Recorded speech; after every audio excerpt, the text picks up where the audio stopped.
कि त्रिपुरा के साथ क्या भी हो रहा है किसी को पड़ी नहीं। तो सब लोग उनके आंखें खोलने के लिए पूरे मुल्क के अंदर हम लोग ये त्रिपुरा इशू को लेकर प्रोटेस्ट करने वाले हैं। वो आकर मुसलमानों के प्रोग्राम में हमारा डीएनए एक है, हम एक है बोलने वाली बात वो सच है क्या?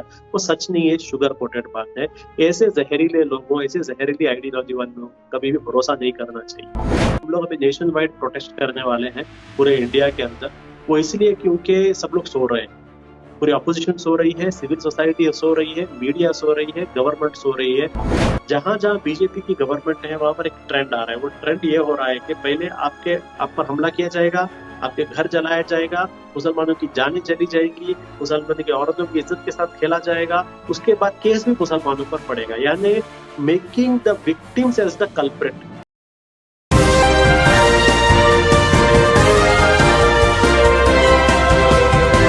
पलपल न्यूज से मैं हूं आपके साथ नदीम अकरम। त्रिपुरा में बीते 8-10 दिन से तांडव मचा हुआ है, जहां विश्व हिंदू परिषद, बजरंग दल, आरएसएस जो है लगातार अपनी गुंडागर्दी दिखाती हुई नजर आ रही है। जहां हमने 8 दिनों में देखा कि 15 से ज्यादा मस्जिदों को निशाना बनाया गया, कुरान शरीफ की बेहुरमती की जा रही है, महिलाओं के साथ में बदसलूकी की जा रही है और एक पूरा तांडव त्रिपुरा में मचा हुआ है। जिस पर हमसे बात करने के लिए पॉपुलर फ्रंट ऑफ इंडिया के general secretary Anees Ahmad sir मौजूद हैं। सर, त्रिपुरा से जो तस्वीरें आ रही हैं उसे किस तरीके से देख रहे हैं? पहली चीज आपको देखिए, इसमें त्रिपुरा का जो है आपको एक सोशल बैकग्राउंड और थोड़ा हिस्ट्री आपको देखना पड़ेगा। त्रिपुरा में जो एक 42 लाख का जो एक पॉपुलेशन है, उसमें अक्सर तादाद जो है ये जो बांग्लादेश से आए हुए जो रेफ्यूजीज हैं उनकी, उसमें हिंदूज हैं। लेकिन कभी भी आप देखेंगे मुसलमान सिर्फ 9% है, लेकिन कभी भी आप देखिए त्रिपुरा में कभी भी ऐसा वायलेंस नहीं हुआ।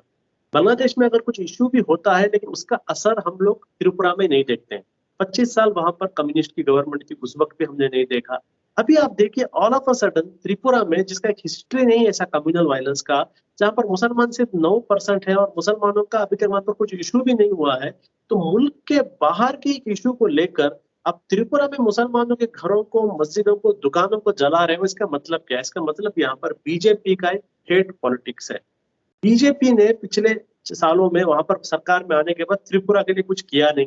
अब वापिस इलेक्शन आएंगे, इलेक्शन में जीतना है, और इलेक्शन में जीतना है तो सिंगल पॉइंट उनका पॉलिसी होता है। सिंगल पॉलिसी क्या होता है कि मुसलमानों के खिलाफ नफरत पैदा करो, हिंदू खतरे में है ऐसा बताओ, मुसलमान हमारे मुल्क के अंदर एक अंदरूनी दुश्मन है ऐसा बताओ, और बताकर आप इलेक्शन लड़ो। तो उसी का कंटिन्यूएशन आप देख रहे हैं यहाँ पर त्रिपुरा में हो रहा है। कुछ भी वहां पर लोकल इंसिडेंट नहीं हुआ था, कोई भी ट्रिगर नहीं था।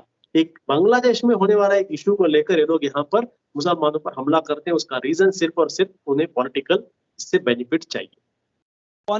पॉलिटिकल बेनिफिट होने चाहिए। तो सर, क्या ये माना जाए जो हमारी हुकूमत है वो त्रिपुरा को दूसरा गुजरात बनाना चाहती है? देखिए, इसमें अफसोस की बात यह है कि ये जो भी चीफ मिनिस्टर्स हैं, चाहे वो त्रिपुरा के हों या बीजेपी के जो अलग अलग चीफ मिनिस्टर्स हों, ये सारे चीफ मिनिस्टर के रोल मॉडल कौन है? ये सारे चीफ मिनिस्टरों के रोल मॉडल नरेंद्र मोदी है। और नरेंद्र मोदी उनके रोल मॉडल क्यों है? वो इसलिए क्योंकि जब नरेंद्र मोदी गुजरात के चीफ मिनिस्टर थे, उन्होंने अपना पॉलिटिकल करियर एक मामूली आरएसएस के ऑर्गेनाइजर से इंडिया के प्राइम मिनिस्टर तक का उनका जो एक जर्नी था, उसका उन्होंने फाउंडेशन स्टेज कहां पर रखा, फाउंडेशन स्टेप स्टोन कहां पर रखा? पहला बुनियादी उनका स्टेप था 2002 का गुजरात दंगे। वो गुजरात दंगे में जिस तरीके से उन्होंने वहां पर एक एंटी मुस्लिम राइट्स कराए और पुलिस को और पूरी की पूरी स्टेट मशीनरी को मुसलमान के खिलाफ इस्तेमाल किया, ये देखकर उसके बाद जो उन्हें वहां पर गुजरात में कंटिन्यूस 3 बार जीतकर फिर प्राइम मिनिस्टर बन गए, ये पूरे पूरे बीजेपी के पॉलिटिकल लीडर्स और खासकर बीजेपी के सीएम्स के लिए रोल मॉडल है। वो लोग भी यही करना चाहते हैं। तो जो नरेंद्र मोदी ने गुजरात में किया, सेम चीज हर एक चीफ मिनिस्टर अलग अलग जगह करना चाहता है, ताकि वो भी नेक्स्ट इंडिया का प्राइम मिनिस्टर बने या इंडिया का बहुत बड़ा बीजेपी का एक लीडर बने। तो यहाँ पर गुजरात दोहराने का बहुत सारा चांसेस यहाँ पर है। लेकिन अफसोस इस बात की है कि पूरी इंडिया कब जागेगी, हमारे मुल्क की अपोजिशन कब जागेगी, हमारे मुल्क के सिविल सोसाइटी कब जागेगी, हमारे मुल्क की मीडिया कब जागेगी? जब वहां पर गुजरात हो, जब वहां पर लोग मरे, जब गुजरात जैसा एक जेनोसाइड हो, उसके बाद आप लोग होश में आएंगे, उससे पहले आप होश में नहीं आएंगे। ये इस बात का हम इंतजार कर रहे हैं, लेकिन अफसोस ऐसे ही लग रहा है। वो तो आप जैसे अल्टरनेट मीडियाज की वजह से बात बाहर आ रहा है, वरना किसे पड़ी है वहां पर जो हो रहा है? कोई रिपोर्ट करने के लिए भी तैयार नहीं है, जो बहुत ही एक अफसोसजनक एक बात है। क्योंकि सर जैसे कि विपक्ष की आपने बात की, तो विपक्ष के नेताओं की अगर बात की जाए तो 8 दिनों से खामोशी थी। कल अगर बात की जाए मुजफ्फरनगर के मंच से ओवैसी ने त्रिपुरा का जिक्र किया, तो तमाम सेकुलर पार्टियों को ख्याल आ गया कि जी त्रिपुरा में अन्याय हो रहा है, और जो लोग सोशल मीडिया पर या ट्विटर पर भी लिख रहे हैं वो खुल करके मुस्लिम शब्द से परहेज कर रहे हैं, लिख रहे हैं कि अल्पसंख्यकों के साथ जो है अन्याय हो रहा है। ये दोहरा रवैया आखिरकार मुसलमानों के साथ ही क्यों है? ये असल में जो अपोजिशन पार्टी की एक खामोशी है, इसको लोग स्ट्रैटेजी कहते हैं। अपोजिशन पार्टी इसको स्ट्रैटेजी कहते हैं। और चंद लिबरल्स हैं, थोड़े लिबरल्स हैं जो अपने आप को बहुत सेक्युलर कहते हैं, जो अपने आप को बड़ा एंटी बीजेपी कहते हैं, वो लोग भी कह रहे हैं कि जो अपोजिशन कर रहा है सही है। वो लोग भी कह रहे हैं कि अपोजिशन को मुसलमानों के लिए बात नहीं करना चाहिए। क्यों नहीं? क्योंकि नेक्स्ट इलेक्शन के लिए। देखिए, एक बात हमें समझना है कि मुसलमानों को इन्होंने इररिलेवेंट बना दिया है। और इसकी शुरुआत जो है कांग्रेस ने गुजरात इलेक्शन से की थी। गुजरात इलेक्शंस में आपने देखा होगा कि राहुल गांधी जो पूरे के पूरे गुजरात इलेक्शन को लीड कर रहे थे, कहीं पर भी उन्होंने मुसलमानों के बारे में बात नहीं की, मुसलमानों को नजरअंदाज कर दिया। उस स्टेट जहां पर मुसलमान one of the most oppressed sections है, वहां पर राहुल गांधी ने बात नहीं की, क्योंकि उन्हें इंस्ट्रक्शन दिया गया था, it's part of the strategy. Strategy का एक हिस्सा है कि आप मुसलमानों के लिए बात मत करो। और आज आप देख रहे हैं अखिलेश भी यूपी में वही कर रहा है, ममता बनर्जी ने भी वेस्ट बंगाल इलेक्शन में वही किया। और पूरे इंडिया में अलग अलग जगह जहां पर ये इलेक्शन होंगे, सो कॉल्ड सेक्युलर पार्टीज जो है यही बिहेवियर करेंगे। Number one. नंबर दो, उनसे बड़ा मुझे ताज्जुब लग रहा है ये सेकुलर पार्टी में रहने वाले मुस्लिम लीडर्स। इनको क्या इतना फिक्र आ गया है कि मतलब इतना डर क्यों है इनको कि ये लोग त्रिपुरा के बारे में और मुसलमानों के लिए बात करने से डरते हैं? चलो ममता बनर्जी हो, अखिलेश हो, राहुल गांधी, उनके लिए खोने के लिए कुछ है, आपके पास क्या है भाई? आपकी क्या है? आपके पास कुछ भी नहीं है खोने के लिए। फिर भी इतना डर के आपको मुसलमान अल्फाज इस्तेमाल करने के लिए, क्योंकि इन्हें भी पार्टी से व्हिप आया है कि मुसलमानों का नाम लेकर डायरेक्ट बात नहीं करना है। तो ये जो मुस्लिम लीडर्स हैं, जो मुसलमानों का वोट लेके पार्टी में बड़े बड़े आदमी बने हैं, वहां पर इनको वैल्यू सिर्फ और सिर्फ इसीलिए क्योंकि ये लोग कह रहे हैं कि हम मुसलमानों के लीडर हैं। ऐसे लोग भी जो है मुसलमानों के लिए बात नहीं कर रहे। ये बड़ा अफसोस की बात है। क्योंकि सर हमने त्रिपुरा के केस में ये देखा, क्योंकि बांग्लादेश में जो कुछ भी अल्पसंख्यकों के साथ हुआ उसी घटना को दोहराया गया त्रिपुरा में। पर बांग्लादेश की सरकार ने जो कदम उठाया, तब हमारे देश के प्रधानमंत्री भी बांग्लादेश के लिए बात करते हुए दिखाई दे रहे थे कि जो कुछ भी हो रहा है वो गलत हो रहा है, सख्त कदम जो है वो उठाया जाना चाहिए। बांग्लादेश की सरकार ने एक सख्त कदम तो दंगाइयों के खिलाफ उठा लिया। क्या देश के दंगाइयों के खिलाफ देश के प्रधानमंत्री कोई सख्त कदम उठाएंगे, या सिर्फ खामोशी इख्तियार करके और हौसला देने का काम करेंगे? देखिए, हमारे जैसे एक डेमोक्रेटिक मुल्क के लिए बहुत ही शर्म की बात है, बांग्लादेश जैसा एक कंट्री जहां पर ऐसा एक इंसिडेंट होता है और डायरेक्ट प्राइम मिनिस्टर आकर कहते हैं कि we will hunt them down. इतना स्ट्रॉन्ग स्टेटमेंट वहां की प्राइम मिनिस्टर देती है कि हम जो जो लोग इन्होंने ये अटैक्स किए उनको हम ढूंढेंगे और छोड़ेंगे नहीं उन्हें। लेकिन इंडिया में आप देखते हो, दिल्ली दंगे हो जाते हैं, या फिर आसाम के अंदर मुसलमानों को किलिंग हो जाता है, लेकिन आप कहाँ देख रहे हो? कौन कौन बात कर रहा है? अब हम सोचेंगे क्या नरेंद्र मोदी बात करेंगे? देखिए, नरेंद्र मोदी के सामने दो ऑप्शन है।